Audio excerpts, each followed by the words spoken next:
నిర్మల్ జిల్లాలోని బంగాల్పేట మహాలక్ష్మి ఆలయం, పోచమ్మ ఆలయాల్లో బోనాల వేడుకలు ఉత్సాహభరితంగా జరిగాయి. నెత్తిన బోనాలు పెట్టుకుని బాజా భజంత్రీల నడుమ భక్తులు అమ్మవార్లకు బోనాలను సమర్పించి తమ మొక్కులు తీర్చుకున్నారు. ఈ సందర్భంగా తమ పిల్లలను చల్లగా చూడాలని అమ్మవారిని కోరుతూ భక్తులు ప్రార్థనలు చేశారు.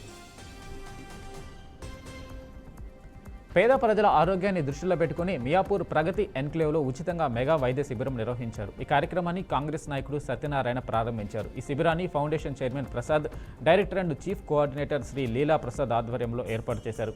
ఆరోగ్యం వ్యాపారంగా మారిన ఈ రోజుల్లో సామాజిక బాధ్యతతో ఉచిత వైద్య శిబిరం నిర్వహించడం ప్రశంసనీయమని ఆయన అన్నారు. మేడ్చల్ జిల్లాలోని కీసరా చౌరస్తా వద్ద ఏర్పాటు చేసిన అంబేద్కర్ జ్ఞానమాల కార్యక్రమం అర్థవంతంగా జరిగింది. ఈ కార్యక్రమానికి సిఐ శ్రీనివాస్ హాజరై అంబేద్కర్ విగ్రహానికి పూలమాలలు వేసి తన గౌరవం తెలియజేశారు. బాబాసాహెబ్ ప్రపంచంలోనే అత్యంత గొప్ప మేధా సంపన్నుల్లో ఒకరు అని, ఆయన ఆశయాలను ప్రతి ఒక్కరూ ముందుకు తీసుకెళ్లాలని సిఐ తెలిపారు. నాగర్ కర్నూలు జిల్లా కల్వకుర్తిలో నిర్వహించిన 10 రోజుల ఉచిత కంటి వైద్య శిబిరం విజయవంతంగా ముగిసింది. ఈ శిబిరంలో 7,000 మంది కంటి సమస్యలతో సేవలు పొందగా 153 మందికి కంటి శస్త్రచికిత్సలు, 3,000 మందికి కళ్లద్దాలు పంపిణీ చేశారు. ఈ శిబిరానికి అద్భుత స్పందన లభించిందని ఫౌండేషన్ చైర్మన్ రాఘవేందర్ రెడ్డి తెలిపారు. పెద్దపల్లి జిల్లా రామగుండం సింగరేణి ఏరియా OCP-3 ప్రాజెక్టులో ఒక ప్రమాదం చోటు చేసుకుంది.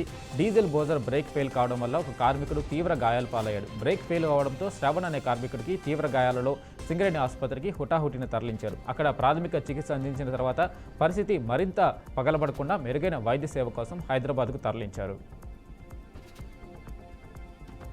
ప్రకాశం జిల్లా గిద్దరులో ఇంజనీరింగ్ కార్మికులు విధులు బహిష్కరించి సమ్మె చేపట్టారు. తమ వేతన సంక్షేమ సమస్యల పరిష్కారం కోసం మున్సిపల్ కార్యాలయం ఎదుట నిరసన చేపట్టారు. ఈ సమావేశంలో ప్రభుత్వ జీవో నెంబర్ 36 ప్రకారం వేతనాలు చెల్లించాల్సిన అవసరం ఉన్నదని ఇంజనీరింగ్ కార్మికుల అధ్యక్షుడు మౌలాలి అన్నారు. సమాన పనికి సమాన వేతనం కల్పించాలని, రిటైర్డ్ కార్మికుల పిల్లలకు ఉద్యోగాలు ఇవ్వాలని డిమాండ్ చేశారు. మన్యం జిల్లా శివిని గ్రామం సమీపంలో ఉచిత వృత్తి శిక్షణ కార్యక్రమానికి శుభారంభం జరిగింది. ఈ కార్యక్రమాన్ని స్వచ్ఛంద సంస్థ రేణుక ఫౌండేషన్ నిర్వహిస్తుంది. ప్రతి మహిళ స్వయం ఉపాధితో తమ కుటుంబాన్ని ఆర్థికంగా ఎదిగేలా చేయడం మా లక్ష్యమన్నారు. గిరిజన ప్రాంతాల బలహీన, మైనారిటీ వర్గాల మహిళల కోసం ఈ శిక్షణ కార్యక్రమాలు రూపొందించారు. ఏలూరు జిల్లా లక్ష్మీనగర్ వద్ద రోడ్డు ప్రమాదం చోటు చేసుకుంది. ఈ ప్రమాదంలో ఆటోను కారు ఢీకొనడంతో ఆటో బోల్తా పడింది.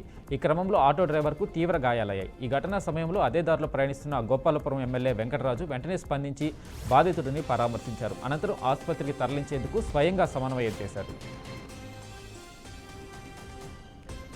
నంద్యాల జిల్లా డోన్లో సుపరిపాలనలో తొలి అడుగు కార్యక్రమం నిర్వహించారు. ఈ కార్యక్రమంలో భాగంగా ఇంటింటికి ప్రచారం 12వ రోజు ఘనంగా జరిగింది. ఈ ప్రచారంలో ఎమ్మెల్యే కోట్ల జయసూర్యప్రకాష్ రెడ్డి పాల్గొని ప్రతి ఇంటికి వెళ్లి ప్రజలతో నేరుగా మాట్లాడి వారి సమస్యలు, అవసరాలు తెలుసుకున్నారు.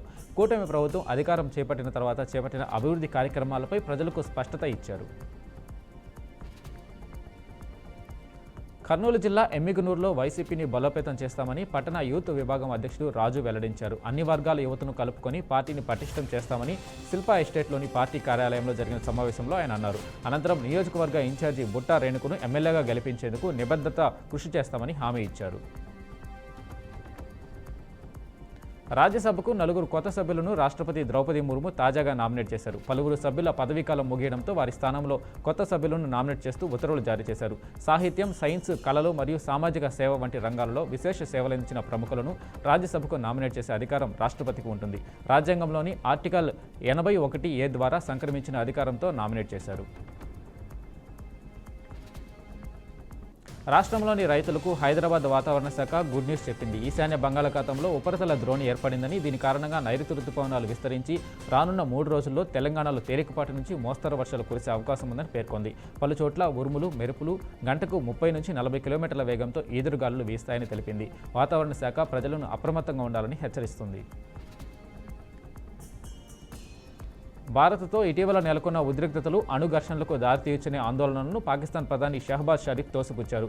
ఇస్లామాబాద్లోని విద్యార్థులతో మాట్లాడుతూ ఆయన ఈ వ్యాఖ్యలు చేశారు. పాకిస్తాన్ అణు కార్యక్రమం కేవలం శాంతియుత ప్రయోజనాల కోసమేనని షరీఫ్ పేర్కొన్నారు. దేశ రక్షణ కోసమే వాటిని వినియోగిస్తామని వెల్లడించారు. ఈ సందర్భంగా ఇటీవల భారత్ పాక్ల మధ్య నెలకొన్న ఉద్రిక్త పరిస్థితులను ఆయన గుర్తు చేసుకున్నారు. ఆ సమయంలో 55 మంది తమ దేశ పౌరులు ప్రాణాలు కోల్పోయారని తెలిపారు. అమెరికా అధ్యక్షుడు డొనాల్డ్ ట్రంప్ పలు దేశాలపై మళ్లీ సుంకాల మూత మోగించారు. మెక్సికోతో పాటు ఐరోపా సమాజం దేశాల నుంచి దిగుమతి అయ్యే వస్తువులపై 30% సుంకాలు విధించారు. ఆగస్టు 1 నుంచి ఇవి అమల్లోకి వస్తాయని ప్రకటించారు. ఇదే విషయాన్ని తెలియజేస్తూ EU కమిషన్ అధ్యక్షురాలు Ursula van der lion Mexico అధ్యక్షురాలు క్లాడియో షీన్ బామ్లకు లేఖలు రాశారు. దీంతో ఇప్పటి వరకు 24 దేశాలకు EUకు ట్రంప్ సుంకాలను ఖరారు చేసినట్లయింది. టాలీవుడ్ విలక్షణ నటుడు కోట శ్రీనివాసరావు అనారోగ్యంతో కన్నుమూశారు. ఆయన మరణం పట్ల ప్రముఖులు సంతాపం ప్రకటిస్తున్నారు. ఈ నేపథ్యంలోనే ప్రధాని మోడీ సైతం కోట మృతి పట్ల సంతాపం ప్రకటించారు. కోట శ్రీనివాసరావు మరణం బాధాకరమన్నారు. ఆయన గొప్ప నటుడిగా బహుముఖ ప్రజ్ఞాశాలిగా గుర్తుండిపోతారని పేర్కొన్నారు. తరతరాలుగా ప్రేక్షకులను తన అద్భుతమైన ప్రదర్శనలతో ఆకట్టుకున్నారని తెలిపారు.